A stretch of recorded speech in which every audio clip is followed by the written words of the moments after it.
Joining us now to try to bring some sense to this, Alfredo Ortiz. Alfredo is the president and CEO of the Job Creators Network. Alfredo also has been an advocate to the president on Hispanic issues. He's part of his senior executive committee there, been to the White House many times, just there a couple of weeks ago. And he is also behind the Flatten the Fear program. And you can get more information by going to flattenthefear.com. That's flattenthefear.com by the Job Creators Network. And he's with us now. Alfredo, good morning. I'm really upset by these schools closing and parents not having an option to educate their children. What is going on? And it's funny that you mentioned about the November 2nd deadline there, that all of a sudden it's going to be amazing. You're going to see everybody go, oh, look, if Joe Biden's elected, right, they're going to be like, we can send our kids back to school. It's going to be like this rush to open all the schools back. I mean, it's so obvious. It's become so political. And it really is just a sad statement of where we are. We know we can safely reopen schools. And quite frankly, if we even want to nuance that even further, we know that we can do this for elementary schools and middle schools very, very safely, and we should be doing that for this fall. And this is supported by the American Association. Research has come out of the American Association of Pediatrics, the National Academy of Sciences, and other numerous scientific bodies that literally say that elementary middle schools can safely reopen. And the risk of reopening schools for non-adolescent children, again, I'm talking elementary middle school, is extremely low, while the rewards, when you think about it, scholastic, social, economic, are significant. And again, it has just become so political, and they really just don't care. And you know who's really, it's really impacting our lower and lower middle income communities and our ethnic communities, Black, Hispanic. It's such a negative impact to keep holding them back, to keep holding them at home, because they're just not learning. That whole development cycle needs to happen in the schools. Well, one thing that concerns me, though, is in Loudoun County in Virginia, is they put a survey out to the parents. Loudoun County is quite wealthy, so I get that, one of the most wealthiest counties in America. So, but I expected, they have pretty good schools there. I expected like 65% of parents wanted their kids to school. It was 50-50. So you got 50% of the parents voting, I don't want to send my kid to school at all. 50%. Now the plan I just mentioned in Hanover, I just got a text from one of our listeners saying now the Hanover School Board is under tremendous pressure to reverse that decision and shut down schools. Pressure from who? Pressure from who? Parents? It can't be pressure from the parents, because Hanover said if you don't want to go to school, we will have a distance learning option. You have a computer, you want to monitor it, fine. We'll do the best we can. So when they say the school board is coming under pressure, by who? Not the parents, because if you want to stay home, you stay home. If you want to go to school, you go to school. So who are they being pressured by? The left. Yeah. John, it's a teacher union, right? And think about it. And what are the teachers union talking about? What are they asking for? They're asking for defunding the police. What the heck does that have to do with teaching our kids? I mean, seriously. This is how bad it's gotten. And look, children face little risk from COVID-19. Far more children under the age of 15 actually die from the flu, for example, than from COVID-19. All the studies are showing that this entire age demographic is infected by and faces, much lower rates of infection and also complications than any other demographic group in this country. But the negative aspects of keeping our under 15-year, again, our elementary, middle school kids, keeping them at home is very, very hard. And even on the parents. I mean, again, when you think about the impact on the parents, and also take a step back and realize that roughly half of American students receive free or subsidized school lunches. This is their source of nutrition, are the school lunches that they receive on a daily basis, right? And, this in-home school learning, there's a lot of households out there, quite frankly, that are very tough households and wouldn't support an in-home school learning. It's really easy for the elitist left to kind of say, oh, you could just do this. You've got your iPad at home with your hi-fi, with your high, Wi-Fi networks. Well, that isn't necessarily the case for our lower middle income kids. And it's just such an elitist attitude to think that we can do this. So we are harming these kids. In some cases, we're basically saying that they need to be out of school for almost half a year, if not even longer. I mean, this is really, really going to start hurting our kids and really setting them back and our country back tremendously. And we can do this safely. It's been done across the globe in many ways. John, will the classrooms look different? Absolutely. They will absolutely have to look different. We know that. But we can still make sure that the kids go back to school and have that in-school learning experience that is so necessary for them at that age, especially, again, the elementary, middle school. What is the real objective here of the teachers' unions complaining about, like, doing their job and still wanting to get paid and stay home with their pajamas on Zoom? What is it that they want? They always start every conversation with, well, we really want to get back to school. We do miss our kids, but we can't have school, I don't know, forever. What is it that they want? Look, they're lockstep with the Democratic Party on this, right? And again, I mentioned this before. One of the things that they put on there, one of the primary things they're asking for, defunding the police.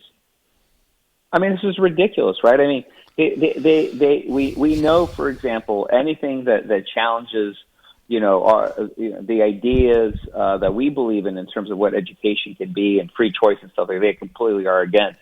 I'm thinking back to even Arne Duncan, who was, the education secretary under Obama, when he started promoting ideas that really were, frankly, things that I thought were quite innovative. The union obliterated him. The teachers' union obliterated the guy, right? And so we know what they stand for. They don't represent our kids. They represent, basically the administrative overhead parts of teachers. If you talk to a lot of teachers overall, I have to say I think they're frustrated with those unions because I don't think they're actually representing the students. We actually probably should have an actual student union that represents the students because I think it's just so important. But again, I think we should even consider teachers essential workers. From my perspective, like we did with the grocery stores and healthcare and public safety employees, teachers are essential workers for our kids. And again, we've got to stand up, to this bullying mentality that we have from the left. I mean, we talked about this a little bit, before. Right now, at this point, John, the Democrats are only about three things. They're about defunding, disarming, and dismantling. Right? You've got AOC who's talking and leading the charge for defunding the police across the country. And look at the craziness in Portland and Seattle and Chicago. I mean, just unbelievable. You've got Beto O'Rourke, who Biden, is basically going to point to effectively disarm us, taking away our Second Amendment rights. And then you have Omar, Representative Omar, who's talking about dismantling our economy. I mean, and by the way, and this is my guess, but you've got Elizabeth Warren kind of as that puppeteer in chief, quite frankly, who may even be the vice presidential candidate.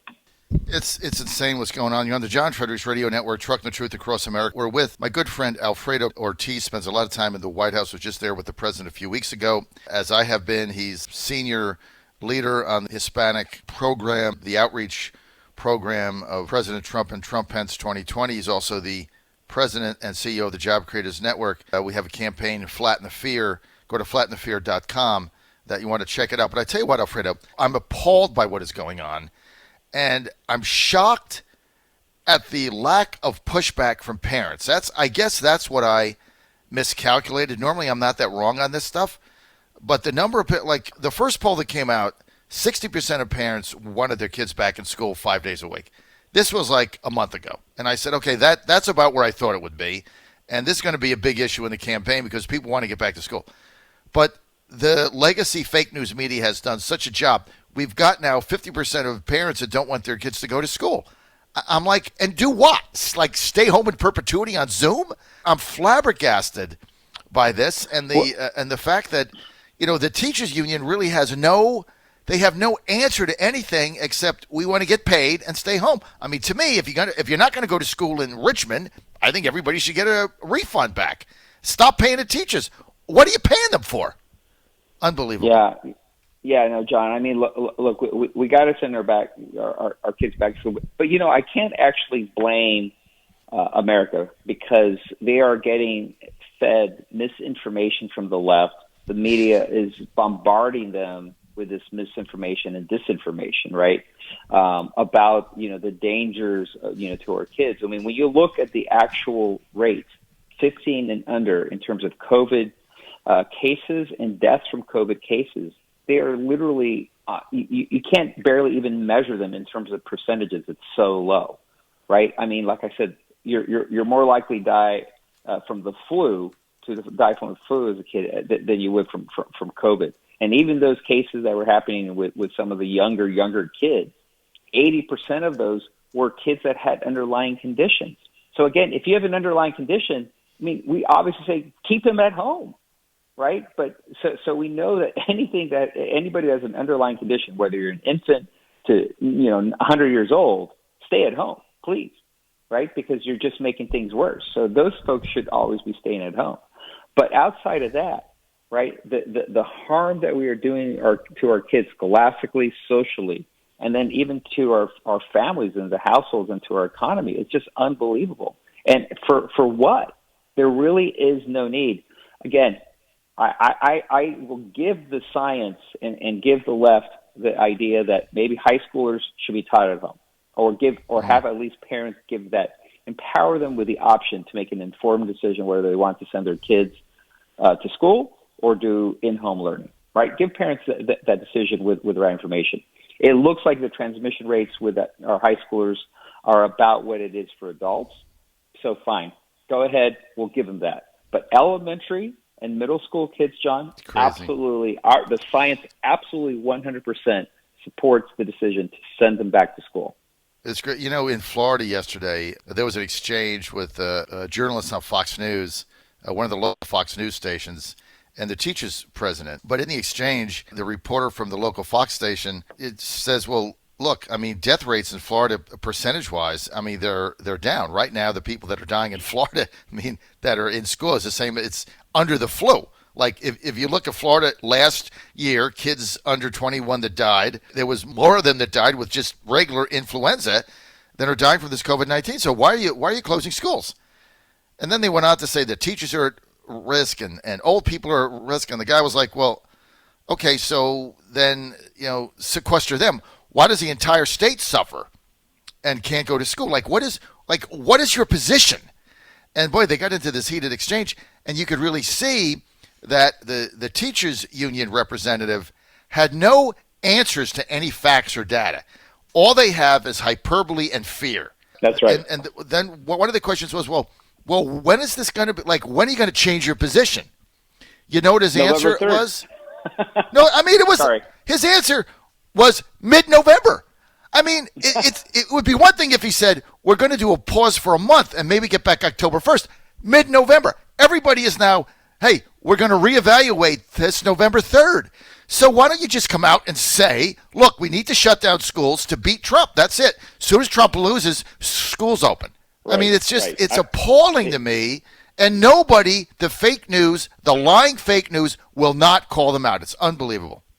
Yeah, no, look, John, we know, with proper precautions, including face masks, physical distancing, frequent hand washing, enhanced sanitation, fresh air, schools can reopen without considerable risk to children. Bottom line.